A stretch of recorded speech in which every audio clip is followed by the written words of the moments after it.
Graças e paz, irmãos. Vamos lá estudar mais um pouquinho da palavra do Senhor. Estamos ainda na série Atos do Espírito Santo. E hoje o nosso subtítulo, é o dono da igreja. Quem que é o dono da igreja? Será que existe alguma pessoa humana que é dono da igreja ou somente Deus pode ter esse título de dono da igreja? Então, o nosso desafio é entender um pouquinho mais sobre a presença do dono da igreja na nossa vida, na vida coletiva, daqueles que são salvos por Cristo Jesus e então fazem parte da igreja, a igreja dos santos, dos salvos de todos os tempos. E nós fazemos parte, evidentemente, porque entregamos nossa vida ao Senhor Jesus.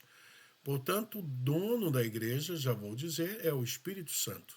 Ele que coordena, controla, dirige a condução da igreja desde o momento da sua descida ali no Pentecoste, onde ele assume agora a direção e as ações que a igreja deveria tomar daquele momento para frente e está até os dias de hoje. Então, a igreja de Cristo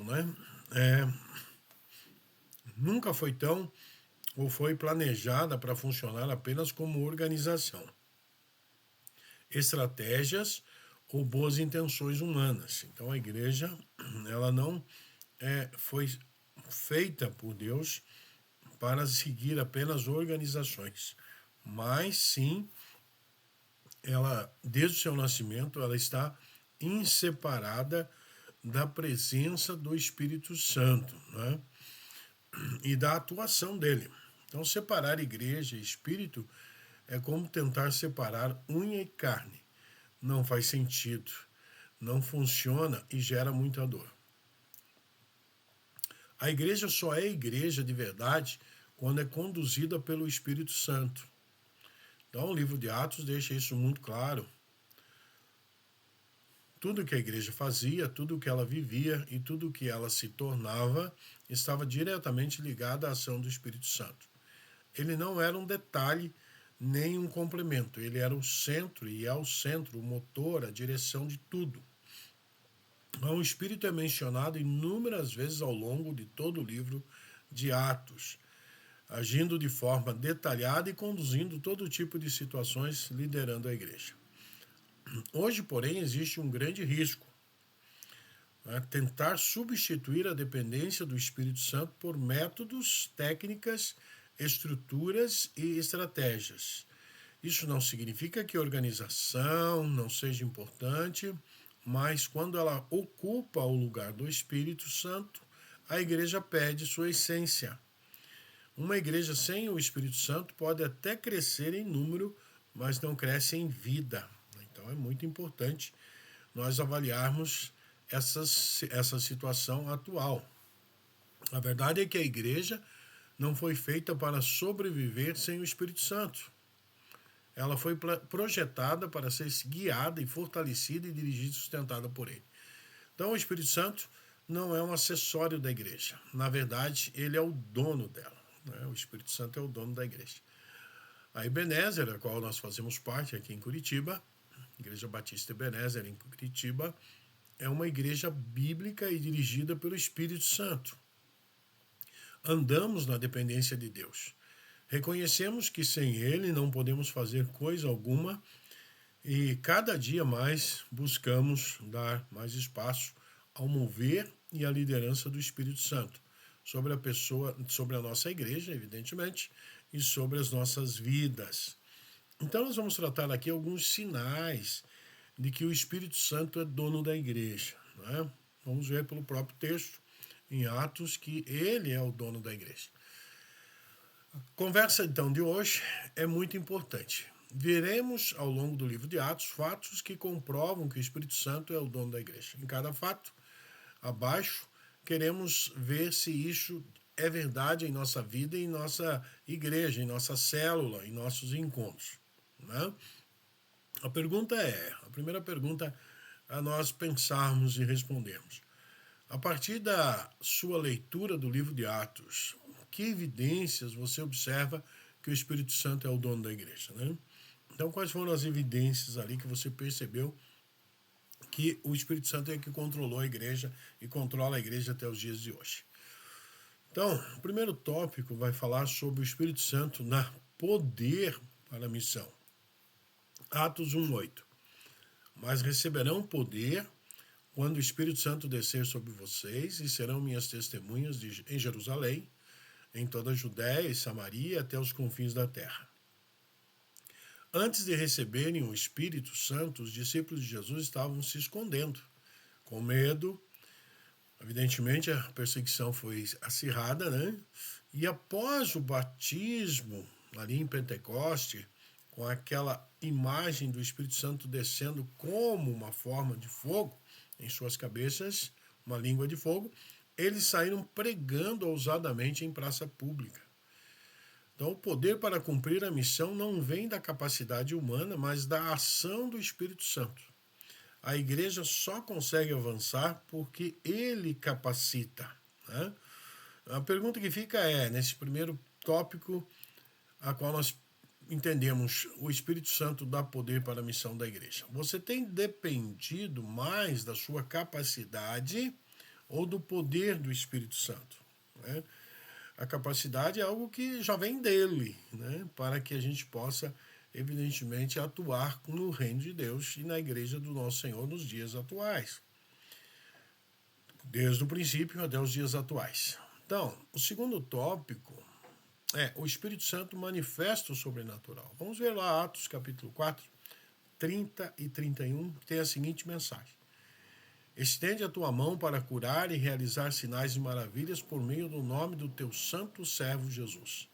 Depois de orarem, tremeu lugares que estavam reunidos e todos ficaram cheios do Espírito Santo e anunciavam corajosamente a palavra de Deus, né? Então, esse fato maravilhoso acontece quando eles pedem intrepidez para poder falar do amor de Deus aos líderes políticos e religiosos daquela época. Ao longo de todo o livro de Atos, vemos muitos sinais e maravilhas feitos por meio dos apóstolos. Para citar somente alguns, Pedro e João curaram o paralítico na porta do templo. Judeus e gentios se convertiam e eram batizados no Espírito Santo. Paulo prega ousadamente em vários locais, acompanhado de poder, curas e sinais. Eles eram pessoas comuns que manifestavam o sobrenatural por meio da ação do Espírito Santo. E o que nós podemos ver sobre essa manifestação sobrenatural? A partir do livro de Atos, quais manifestações sobrenaturais do Espírito Santo podemos listar, que não foram citadas acima? Você acredita que Deus ainda quer agir de forma sobrenatural hoje?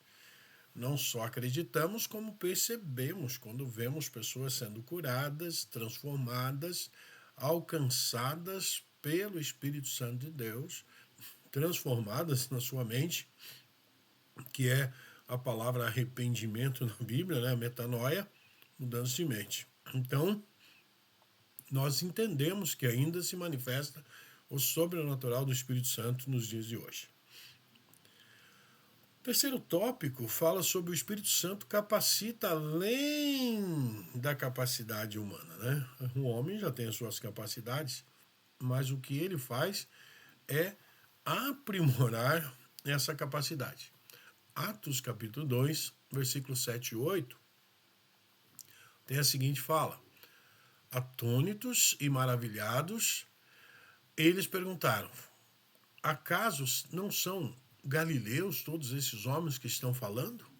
Então, como ouvimos cada um de nós em nossa própria língua materna, né, seu idioma?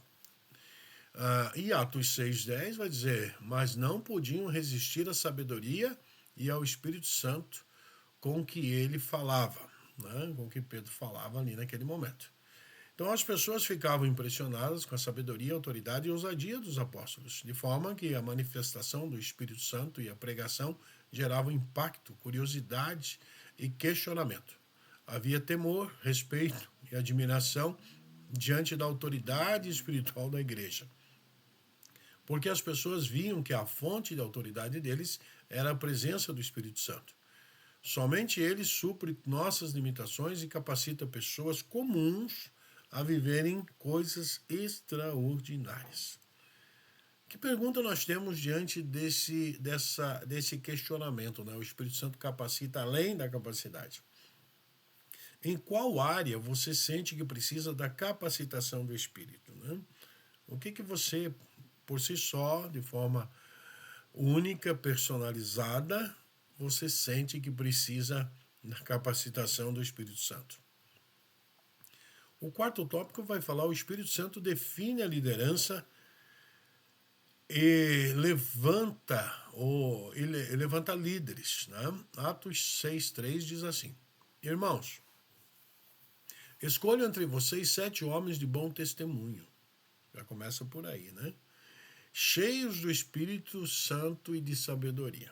Então, ele levanta líderes com características daqueles que já estão sendo direcionados por ele e capacitados por ele. Atos 20:28 diz: cuidem de vocês mesmos e de todo o rebanho sobre o qual o Espírito Santo os colocou como pastores, bispos, para pastorearem a igreja de Deus, que ele comprou com o seu próprio sangue. Então, na Bíblia, né, na igreja bíblica, liderança não é baseada apenas em habilidades, mas em vida espiritual. Na situação descrita em Atos 6, a igreja precisava organizar a distribuição de alimentos para as viúvas, né? Naquele tempo, uma necessidade prática e urgente. Nós sabemos que nesse período a única maneira de um idoso, de uma pessoa viúva sobreviver era através do auxílio de seus filhos e, quando não tinham, da ajuda imediata da igreja. E havia critérios para que isso pudesse, sim, ser executado, mas era urgente. Então, no entanto, mesmo sendo uma função aparentemente operacional, os critérios estabelecidos pelos apóstolos foram profundamente espirituais. Homens de bom testemunho, cheios do Espírito Santo e de sabedoria. A atuação desses 7 homens que foram escolhidos, posteriormente foi reconhecida como um tipo de liderança servidora, a qual a palavra, né, veio apenas transcrita para o português e não traduzida, é diaconia. E o diácono, ele é o servo, aquele que está ali para servir incondicionalmente ao propósito da igreja orientada pelo Espírito Santo. Já o versículo seguinte destaca que a liderança da igreja é estabelecida pelo próprio Espírito Santo. Os líderes não são apenas escolhidos por critérios humanos, mas são levantados por Deus para cuidar do seu povo. Isso traz um peso espiritual à liderança, pois o rebanho pertence a Deus e foi comprado pelo sangue de Cristo. Então, liderar, portanto, é assumir uma responsabilidade sagrada, direcionada pelo Espírito Santo e de cuidado e pastoreio. Qual pergunta nos vem, então, sobre esse questionamento? Você valoriza mais caráter, unção e poder do Espírito ou carisma e habilidades naturais? Você reconhece a ação de Deus na liderança espiritual sobre sua vida? Então, nós vemos que há pessoas que têm apenas habilidades naturais e carisma e assumem um papel que muitas vezes não foi dada pelo Espírito Santo, mas foi conquistada por uma posição pessoal e interesse e que coloca a pessoa na administração espiritual de um povo chamado igreja, e nem sempre isso traz resultados positivos, porque evidentemente é daí que surgem as heresias e as coisas que Deus não permitiu e não orientou a serem feitas. Então, o quinto tópico, né? Nós vimos o quarto, o quinto vai dizer: o Espírito Santo envia para a missão. A outra funcionalidade da ação do Espírito Santo na igreja é que ele envia para a missão, que é evidentemente adorar, glorificar o nome do Senhor e também levar o evangelho a outras pessoas. Atos 13:2, ele vai dizer: enquanto adoravam o Senhor e jejuavam, disse o Espírito Santo: separe-me Barnabé e Saulo para a obra que os tenho chamado. Então, o Espírito Santo é quem dirige a missão da igreja. Em um ambiente de adoração e jejum, a igreja se torna sensível à voz de Deus e o Espírito Santo fala de forma clara, chamando e separando pessoas para propósitos específicos. A igreja não simplesmente escolhe quem quer enviar, mas precisa discernir quem já foi separado por Deus para qual propósito, né? A pergunta é: você já perguntou ao Espírito Santo qual é o seu chamado e o seu propósito? Você está disposto a deixar tudo e assumir o propósito de Deus na sua vida, obedecendo ao chamado? Então, o Espírito Santo é quem envia, quem prepara. Também, o sexto tópico vai nos falar que o Espírito Santo direciona o caminho e fala com a igreja. Atos 16:6 diz assim: Paulo e seus companheiros viajaram por toda a região da Frígia e da Galácia, tendo sido impedidos pelo Espírito Santo de pregar a palavra na província da Ásia. Então, ali eles estavam viajando, né, pela região da Frígia e Galácia, mas o Espírito Santo não permitiu que eles fossem pregar a palavra na Ásia, na província da Ásia. Há de se pensar, né, por que esse fato aconteceu. Em Atos 21:11, ele diz: vindo até nós, pegou o cinto de Paulo, amarrou as próprias mãos e pés e disse: assim diz o Espírito Santo. Desta maneira, os judeus amarrarão o dono desse cinto em Jerusalém e o entregarão aos gentios, e isso aconteceu na vida do apóstolo Paulo. Então, o Espírito orienta onde, quando e como agir. Aqui vemos que o Espírito Santo não apenas envia, mas também direciona e restringe. Nem toda oportunidade é necessariamente a vontade de Deus naquele momento. O Espírito atua como guia, fechando portas quando necessário para alinhar os passos da igreja com o plano perfeito de Deus. Isso ensina que estar sensível à voz de Deus é tão importante quanto disposição para agir. Além disso, o Espírito Santo fala de forma específica e até profética, revelando acontecimentos futuros.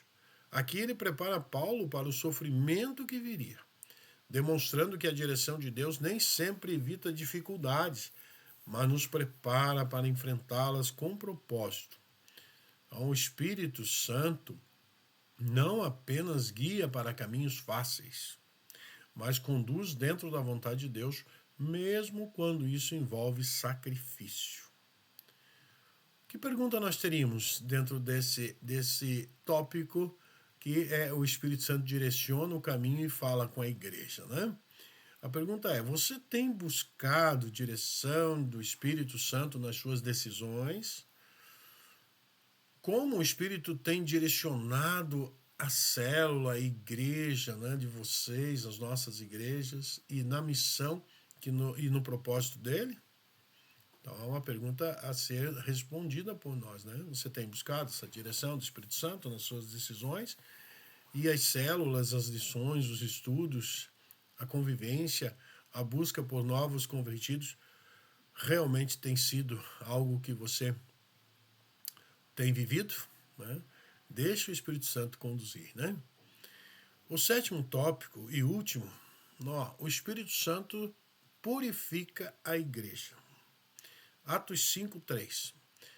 Por que você permitiu que Satanás enchesse seu coração a ponto de você mentir ao Espírito Santo? Pedro falando aqui para Ananias, né, e a sua esposa Safira, que tentaram mentir para o Espírito Santo. Tentaram, porque jamais alguém mentiria para Deus, né? Não tem como. Esse episódio revela de forma muito séria que o Espírito Santo não apenas habita na igreja, mas também a preserva em santidade. Ao confrontar a atitude de Ananias, o Espírito expõe o pecado oculto e protege a integridade da comunidade. A igreja primitiva estava vivendo um ambiente de generosidade e verdade, e a tentativa de aparência espiritual sem sinceridade ameaçava corromper esse ambiente. Por isso, a ação do Espírito Santo não foi apenas corretiva, mas purificadora, impedindo que a hipocrisia se tornasse tolerada. Esse texto nos ensina que o Espírito Santo leva a santidade a sério e trabalha ativamente para manter a igreja alinhada ao caráter de Deus, produzindo temor, reverência e compromisso com a verdade. E a pergunta que fica diante dessa purificação do Espírito Santo sobre a igreja: existe algo que o Espírito Santo tem te confrontado e você tem resistido? Alguma coisa que você entende e já compreendeu, né? Já abriu teus olhos espirituais e viu que não deve ser vivido e ainda permanece afrontando a ação do Espírito Santo? Devemos tomar todo o cuidado. Para concluirmos, então, o livro de Atos nos mostra uma verdade inegociável. A igreja só é viva, relevante e poderosa porque o Espírito Santo está nela e a conduz. O Espírito Santo não é uma ferramenta da igreja, ele é o dono dela. Tudo começa, continua e se sustenta por meio dele. Se o Espírito Santo é, de fato, o dono da igreja, então servir a Deus não é um convite opcional, mas um chamado divino que está debaixo da direção de Deus. Quando o Espírito Santo fala, chama, direciona e envia, a nossa resposta não pode ser indiferença, atraso ou resistência. Além disso, se o Espírito Santo que incapacita, então as desculpas perdem a força, né? Não se trata de ter ou não ter capacidade, tempo ou preparo suficiente. A igreja de Atos era formada por pessoas comuns que viveram coisas extraordinárias porque estavam disponíveis. Se ele capacita, então o problema nunca será falta de recurso, e sim falta da resposta ou disponibilidade. O Espírito Santo confiou à igreja um privilégio imenso, ser instrumento da obra de Deus na terra. Participar disso é uma grande honra. Como desperdiçar algo tão precioso? Como viver uma vida cristã superficial, distante ou acomodada diante de um chamado tão alto? Né? Como que nós poderíamos fazer isso? Para termos aqui uma reflexão e uma aplicação sobre o que vimos hoje. Pare de resistir à voz do Espírito Santo. Existe alguma área da sua vida onde você sabe que Deus quer, mas ainda não obedeceu? Existe alguma área na sua vida? Pare de usar desculpas e comece a se disponibilizar. Qual tem sido sua principal justificativa para não servir? Falta de tempo? Segurança? Medo? Então pare de usar desculpas e comece a se disponibilizar.